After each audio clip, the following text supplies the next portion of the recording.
За одоо та бүхэндээ бас нэг зүйлийг бас хэлмээр байна. Эцэг эхийнхаа өвөө эмийнхаа авдар бол ерөөсөө бурхан буян шиг цаг гэж үздэг.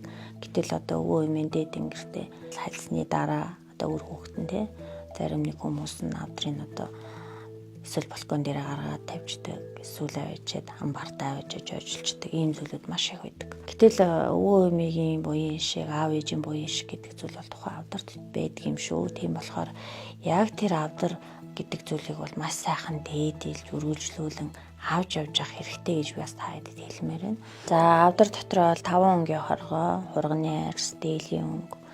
За тэгээд ер нь бол хадгалж явах хэрэгтэй. Ер нь бол аль болох нөө өнгийн сэргээхгүйгээр хуучнаар нь зарим хүмүүс сайхан авч явдаг хүмүүс үүдэг.